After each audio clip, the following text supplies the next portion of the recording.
할렐루야. 참 귀하고 복된 날 하나님께 올라서 예배드리는 우리 믿음의 모든 성도님들에게 하나님의 크신 은혜와 은총과 성령님의 충만한 역사가 있기를 주님의 이름으로 축원합니다. 주님의 이름으로 축원합니다. 우리 옆 사람 보며 가장 기쁜 마음으로 이렇게 인사하면 좋겠습니다. 인생의 저주가 변해서 복이 되시기를 기원합니다.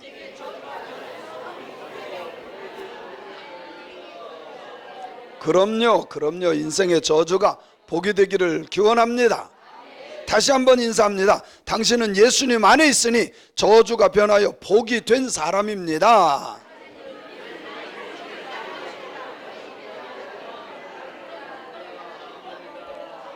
네, 우리 성도님들은 예수님 안에 있기 때문에 저주가 변해요 복이 된 줄로 믿습니다. 저 어렸을 때 마술을 좀 봤는데요, 너무 신기했어요. 마술을 하는데 너무 신기해. 모자를 탁 벗어서 모자 속에서요 비둘기가 쑥쑥 나와. 한 마리 나오는 게 아니야. 여기에서도 비둘기가 나오고. 야, 이거 어떻게 그렇게 하는지. 분명히 이쪽 손에 있었거든요. 탁 했는데 이쪽 손은 펴도 없고 이쪽에서 나오고. 보지 않았나요? 여러분 신기하지 않아요? 너무 신기해. 그러나 마술은 다 속임수예요. 눈속임이에요. 요즘에 유튜브를 보면요, 마술하는 방법을 가르쳐주고 왜 이렇게 되는지 원리를 얘기해줘요. 다 속임수야. 우리가 잠깐 못 보는 사이 싹 빼고 싹 넣고 막 이래서 그렇지 다 속임수야. 어디서 비둘기가 나와요? 넣었던 게 나오는 거지. 그래서 제가 마술 이것이 뭔지 사전을 찾아봤더니 사전에 이렇게 나와요. 여러 가지 도구나 손재주로 사람의 눈을 속여 신기하고 이상한 일을 하여 보이는 재주다. 또 사람을 올리어 어지럽게 하거나 초자연적인 힘으로 괴이한 일을 나타내 보이는 술법이다. 이렇게 기록이 되어 있더라고요. 그래서 제가 또 마술사, 요술사 이거를 찾아봤어요. 근데 출애굽 기서에 보면 요술사로 나와요.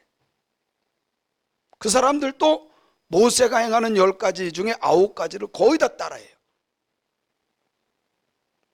근데 이것을 보니까 원어에 보니까 하르톰이라고 하는 단어예요. 하르톰. 마술사, 점성가 이런 뜻을 갖고 있어요. 근데 신약 성경에 나오는 이때오니라고 하는 단어가 있는데 이거는요 신접한 자, 점쟁이, 오늘날로 말하면 무당이야. 무당.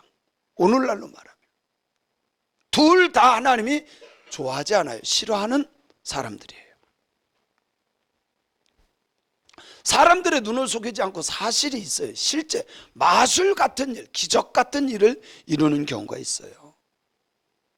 그때가 1982년도예요. 세계 야구 대회예요. 결승전에서 우리나라하고 일본하고 결승전이 붙은 거예요. 8회 말이야. 우리나라가 8회 말 2대2였었는데 우리가 2대2까지 역전돼서 2대2까지 왔어요. 1-2로 나가 있고 한대호 선수가 나왔는데요, 빵 쳤는데 홈런 쳐서 3점으로 이겨버렸어요. 이거는 소설도 아니고 역전 드라마예요. 진짜 이루어진. 이거는 뭐 누가 소설 쓴 것이 아니라 실제 역전되는 기적 같은 일이 일어난 거예요. 여러분, 일본 야구하고 우리나라 야구는 게임이 안 됐어요. 지금도 마찬가지지만 원래는 게임이 안 돼요. 근데 우리나라 사람들이 잘 치고 잘 도망다니고 이래서 이겨내는 거지, 돈 들이는 거나 뭐 이런 거 보면요 우리나라가 뒤떨어져요. 근데 놀랍게도 대역전극을 마술과 같이 이루어냈습니다. 기억하시는 분 계실 거예요. 그죠? 한대호 선수가 탁 쳐가지고 역전되는. 어쨌든 마술사들은 다 눈속임이에요. 다 속임수예요. 그러나 하나님의 말씀인 성경은, 또 하나님이 행하신 모든 것은 마술이나 로마 신화와 같은 신화가 아니라 사실인 것을 믿습니다. 하나님이 행하신 것을 기록한 하나님의 말씀입니다. 그래서 하나님이 행하신 기적은 사람들이 이해하기가 어려워요. 그러다 보니까 사람들이 믿지를 못해. 하나님은 마술을 부리거나 속임수를 쓰거나 그런 마술사도 속임수도 쓰지 않는, 실제로 병을 고치고 죽은 자를 살리시고 병든 자를 고쳐주시고 인생을 바꿔주시는 하나님인 줄로 저는 믿습니다. 그 하나님을 믿는 것이 믿음이고 지혜예요.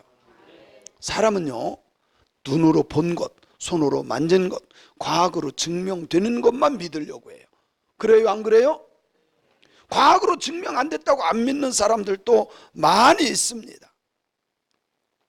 그러나 하나님이 행하시는 일은 인간의 최고의 것으로 과학으로 증명할 수가 없어요. 인간의 지혜로 이해할 수가 없습니다. 그래서 마태복음 19장 26절에 보면, 마태복음 19장 26절에 보면 같이 한번 읽어봅니다. 시작. 예수께서 그들을 보시며 이르시되 사람으로는 할 수 없으되 하나님으로서는 다 하실 수 있느니라. 저는 이 말씀을 믿어요. 사람으로는 이해도 안 가. 믿을 수도 없어. 어떻게 그런 일이. 그러나 사람으로서는 할 수 없으되 하나님으로서는 할 수 있는 것을 저는 믿습니다. 문제는 신학을 하는 신학자들도, 심지어 그 밑에서 배운 목사들도 살아계신 성경 말씀을 로마 신화와 같은 신화로 믿는 경우가 있어요. 그런 사람은 신학자가 되면 안 되고 목사가 되면 안 돼요. 그런데 버젓이 신학자로, 거기에서 배운 목사들도 또 여전히 성경은 신화입니다, 이렇게 믿어요. 아니에요. 하나님의 말씀이에요. 하나님이 행하신 것이 기록된 겁니다. 하나님은 말씀으로 이 세상을 창조하셨고, 그 말씀이 육신이 되사 우리처럼 육신을 입고 이 세상에 오신 분이 예수님이시고, 그 예수님이 말씀하고 약속한 것이 그대로 전 이루어질 것을 믿어요. 예수님 다시 오실 때 우리는 호련히 변화되어 휴거되어 영원한 나라에 들어갈 수 있음을 믿습니다. 우리 교회에서 있었던 일이에요. 여자 성도님이 예수님 재림하고 휴거 설교를 했을 때 저에게 조용히 물었어요. 목사님, 예수님 오실 때 다 들림받는데 제가 너무 뚱뚱해서 어떡해요? 걱정하지 마세요. 뚱뚱해도 저보다 몸무게 덜 나가니까. 몸무게의 문제가 아니에요. 하나님이 아시는 겁니다. 인간적으로 생각하지 말라는 거예요. 중요한 것은 하나님은 하신다. 우리가 생각하는 것보다 더 뛰어나셔서 무엇이든지 할 수 있으시다. 간단하지 않아요? 하나님이 말씀으로 온 우주 만물도 창조했는데 뭐가 문제예요? 하나님이시면 하는 거예요. 오늘 본문 말씀에 보면 1절부터 8절까지 보면 이스라엘 백성 중에 혹은 이방인 중에 하나님의 여호와의 총회에 들어가지 못하는 사람들을 쭉 기록하고 있어요. 먼저 1절에 보니까 고환이 상한 자나 음경이 잘린 자는 여호와의 총회에 들어오지 못한다, 이렇게 말해요. 근데 이 총회라고 하는 말은요, 카할이라고 하는 단어예요. 히브리어 카할. 이 말은요, 모임, 집회, 회합, 회중, 이런 의미를 가지고 있어요. 카할. 무엇을 말하냐면 이거는 종교적인 용어이기도 한데요, 이스라엘 백성들의 모임, 언제? 특별한 절기, 오늘날로 말하면 예배 때 이 공동체에 들어오지 못하는 사람들을 기록한 거예요. 특별히 여기에 보니까 구약에 왜 이런 말씀을 주셨을까? 오늘날로 말하면 교회에 들어오지 못하는 사람들이에요. 그래서 원래 이 칼이라고 하는 말이 바뀌어서 신약에서는 에클레시아가 돼요. 이 에클레시아가 교회라는 말이거든요. 그리고 구약에서도 이스라엘 백성들이 예배드리는 그 자리에, 절기 때 예배드리는 그 자리에 들어가지 못한다. 오늘날로 말하면 교회의 구성원이 될 수 없다.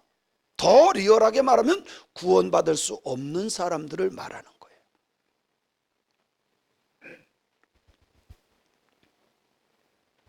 그런데 첫 번째로 한 것이 고환이 상한 자, 음경이 잘린 자, 이런 사람이 하나님의 백성이 될 수 없다고 말해요. 근데 여기에 고환이 상하거나 음경이 잘린 자다라는 말은요, 성기가 잘렸다, 거세되었다, 그 뜻이에요. 그런데 우리가 역사적인 배경과 그 시대적인 상황을 알아야 돼요. 이 당시에는요, 종교가 너무 잘못됐어. 그래서 그 당시에 고대 근동에 어떤 일이 있었느냐면, 혐오스럽고 패역한 종교 속에서는요, 그거를 잘라. 우상숭배자들이.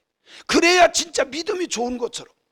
그렇게 한 사람들은 구원받을 수 없다는 소리예요. 실제로 그 당시에 잘못된 종교들이 그런 게 있었어요.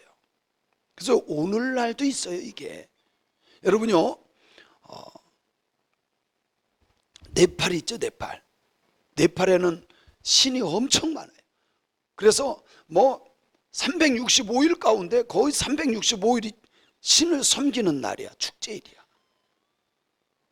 근데요, 지금도요, 부처를 섬기는데 얼마나 잘 섬기느냐, 이거를 사람들에게 보여주기 위해서 여기에다가 돼지고기 이렇게 걸어놓는 괄구리처럼 여기하고 옆구리 두 가운데를 이렇게 찍어서 나무에 매달려요.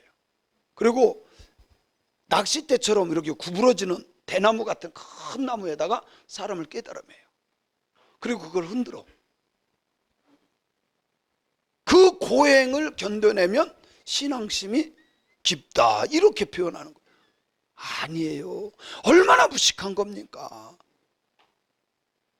우리는요, 말씀을 믿는 것이 믿음이 좋은 거예요.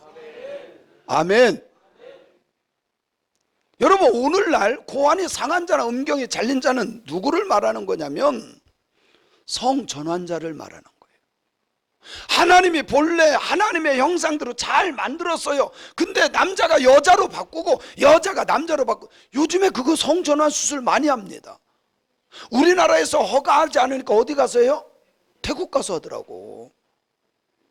제가 태국에 갔을 때 도대체 이 태국 거리는 어떤가 하고 밤에 야시장을 한번 가봤어요. 저는 밤에 사 먹고 그런 스타일이 아니라 원래는 밤에 안 나가요. 근데 그 목사님이, 김명군 목사님이에요. 이 목사님이 한번 나가보자, 얘들 어떻게 사는지 보자. 그래서 나갔어요. 나갔는데요, 예쁜 아가씨들이요, 전단지를 주는 거야. 무슨 뭐라 그래요? 무슨 쇼를 하니까 와보래. 받아봤더니 뭐예요? 게이쇼야. 그 준 사람을 찾아봤더니 너무 예쁜 거야. 키도 막 날씬하고. 근데 목소리가 남자야. 와서 보세요 막 이러는데, 진짜 얼굴은 여잔데 목소리가 남자야. 요즘에는요, 남자들이요, 수술해가지고 유방도 이것만큼 나와. 진짜예요. 보형물을 넣든지 거기에 실리콘을 넣고요, 진짜 여자처럼 만들어놔. 의도적으로 하나님의 형상을 버리고 하나님께서 창조해 주신 소중할 생식기를, 유방을 바꾸는 거예요. 내 맘대로. 그런 사람들은 교회의 일원이 될 수 없다는 것을 말하는 거예요. 사랑하는 성도 여러분, 우리가 키가 작아도 괜찮고 눈이 작아도 괜찮고 뚱뚱해도 괜찮고 살인자도 구원받을 수 있지만 의도적으로 하나님의 말씀을 거역하고 남자로 만들었는데 여자로 바꿔주거나 여자로 만드는데 남자로 바꾸려고 수술한 것은 하나님께 정면으로 도전하는 것이기 때문에 여호와의 총회에 들어갈 수 없다는 거예요. 여러분요, 교회는요 모든 사람 다 받아줄 수 있어요. 술주정뱅이도 받아줄 수 있고요, 아주 악하고 못된 사람도 받아줄 수 있어요. 동성애자들도 받아줄 수 있어요. 그러나 그 짓을 계속하면 안 돼. 그리고 고환이나, 이건 남자로 표현한 것이지만 고환이 상하거나 음경이 상하도록 하면 안 돼. 그렇지 않습니까? 그런 사람들이 교회의 일원이 될 수 없다라고 하는 것을 말씀하고 있는 겁니다. 그리고 두 번째 보니까 2절에 이렇게 말해요. 사생자는 여호와의 총회에 들어오지 못하는데 10대 이르기까지도 여호와의 총회에 들어오지 못한다 그랬어요. 여기에 사생자라는 말은 우리가 생각하기에 사생아 이렇게 생각하는데, 원어에 보니까 마무제르라고 하는 단어인데, 이 마무제르라고 하는 것은 합법적인 결혼이 아닌 데서 태어난 아이예요. 뭔 말인지 알겠죠? 합법적으로 결혼해서 태어난 것은 축복이야. 근데 합법적인 결혼을 통해서 태어나지 않은 사람들을 말하는 건데, 이것이요 원어로 깊이 들어가면 근친상간을 말하는 거야. 그 당시에는 이런 일들이 많았어요. 근친상간. 근친상간이 뭔지 알죠? 친척들과 더불어 아기를 낳는 거야. 결혼도 하지 않고. 그런 사람들은 하나님의 총회에 들어갈 수 없다. 이것은 구속사적으로 보면 구원받을 수 없다는 이야기예요. 그래서 대표적인 사람들을 성경에 기록하고 있는데 3절에 대표자들을 말씀하고 있어요. 읽어봅니다. 시작. 암몬 사람과 모압 사람은 여호와의 총회에 들어오지 못하리니 그들에게 속한 자는 10대뿐 아니라 영원히 여호와의 총회에 들어오지 못한다. 여기에 보면 10대라고 하는 말이 나와요. 그죠? 10대. 이 10대는 10대, 20대, 30대 이 에이지를 말하는 게 아니라, 그런 말이 아니라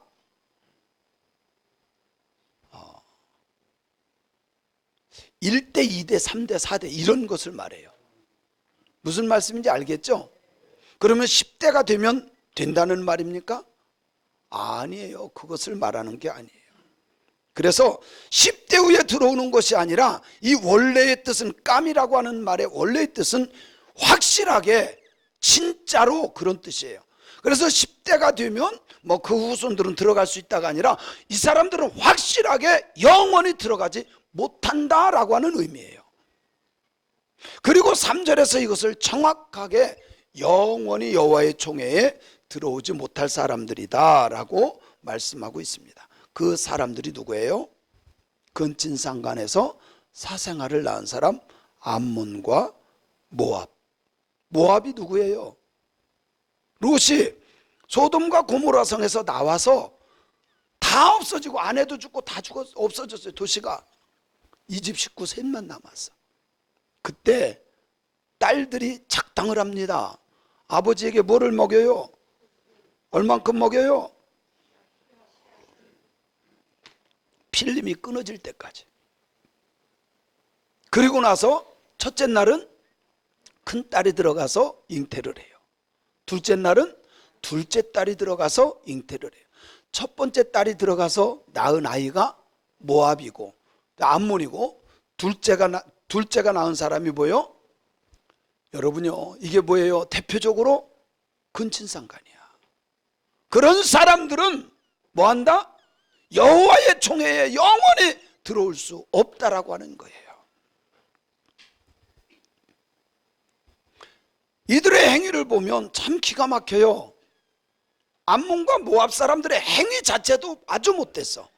4절에 보니까 그들은 너희가 애굽에서 나올 때의 떡과 물로 너희의 길에서 영접하지 않았고 메소포타미아의 부돌 사람 부올의 아들 발람에게 뇌물을 주어서 너희를 저주하게 했어.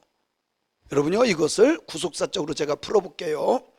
출애굽은 하나님께서 이스라엘 백성들을 하나님이 약속한 가나안 땅으로 끌어내는 건데, 이거는 우리로 말하면 구원 역사를 보여주는 그림자예요. 뭔지 무슨 말인지 알겠죠? 우리를 세상에서, 애굽은 세상이야. 예수 믿을 수 없는 그 자리, 하나님을 섬길 수 없는 그 자리에서, 믿지 않는 그 자리에서 우리를 어디로? 약속의 땅 하나님의 나라로 인도하는 거야. 구약은 신약의 그림자요, 모형이요, 예표라니까요. 제가 늘 강조하잖아요. 그래서 출애굽에서 하나님이 구원하려고 하나님이 약속한 땅으로 데리고 나가는데, 그들은 애굽에서 나올 때에 떡과 물로 너희의 길에서 영접하지 않아서 도와주지 않았어. 두 번째, 발람이 뇌물을 주어 저주하게 할 때 저주를 하게 하는데 일조를 한 사람.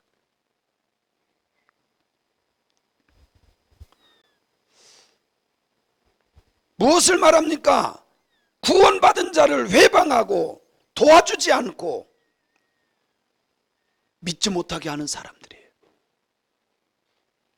그래서 예수님께서는 마태복음 18장 6절에서 이렇게 말씀해요. 이런 사람들에 대해서 이렇게 말씀합니다. 시작. 누구든지 나를 믿는 이 작은 자 중 하나를 실족하게 하면 차라리 연자 맷돌이 그 목에 달려서 깊은 바다에 빠뜨려지는 것이 나으리라. 구원받을 수 없는 것을 예수님이 말씀한 겁니다. 그러나 하나님은 저주한 대로 되어지지 않아요. 도와주지 않고 회방한다고 우리가 구원받지 못하는 게 아니에요. 하나님은 역전시켜 주시는 하나님인 줄로 믿습니다. 저주가 복이 되게 하시는 하나님인 것을 믿으시기 바랍니다. 그래서 5절에 하나님에 대해서 이렇게 말씀합니다. 5절에 보면 시작.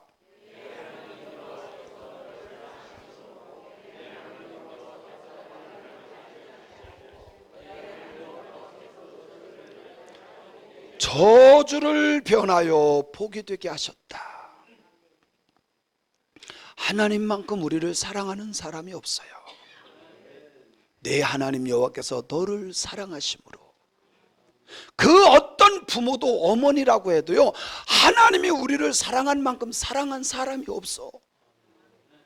하나님의 사랑은 우리가 말로 표현할 수 없는 사랑인 줄로 믿습니다. 그래서 발람이 저주했지만 하나님은 그 발람의 저주가 바뀌어서 복이 되게 하시는 분이라고 성경은 우리에게 말씀하고 있습니다. 여러분, 마귀와 마귀에게 속한 자들은 구원받은 자들을 속입니다. 넘어지게 해요. 신앙생활 못하도록 회방합니다. 심지어 잘 믿는 사람까지 미혹해서 넘어지게 만들게. 대표적으로 우리 아버지를 들어볼게요. 제가 어렸을 때 우리 형이 아마 5학년 6학년 정도 됐을 거예요. 여름 성경학교 데리고 갔으니까 졸업은 아직 안 한 거야. 근데 저를 전도해서 교회를 데리고 간 거예요. 그날 우리 형 죽도록 맞았어요. 작대기로 얼마나 맞았는지 진짜 무지하게 맞았어요.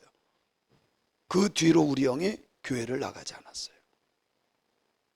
그러면 우리 아버지 같은 사람은 예수 믿는 사람을 회방하고 반대한 사람이잖아요. 여호와의 총에 들어갈 수 있어요, 없어요? 있어요, 없어요? 있어요, 없어요? 너무 헷갈리지 마세요. 예수님 때문에 가능한 거야. 그래서 예수님이 복음이에요.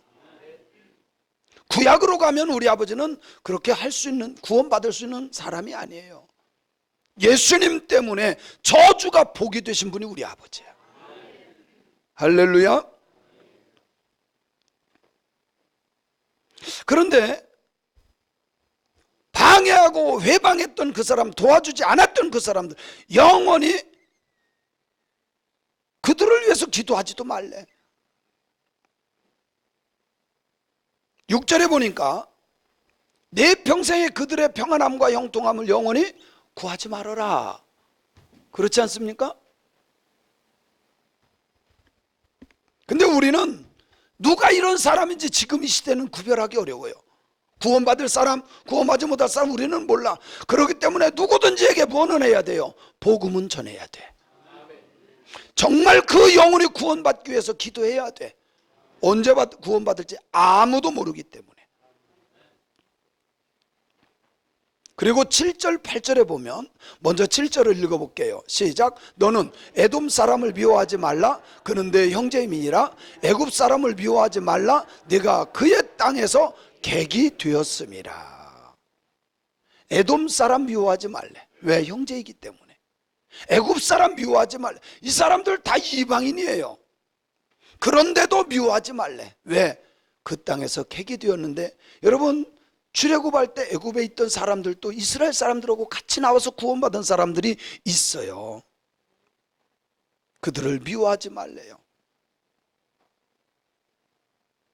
그 사람들은 8절에 보니까 3대 후 그들의 자손이 여호와의 총회에 들어올 수 있다.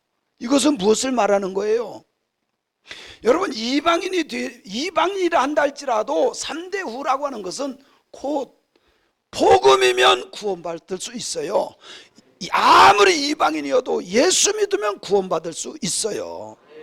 할렐루야. 그것을 말씀하는 겁니다.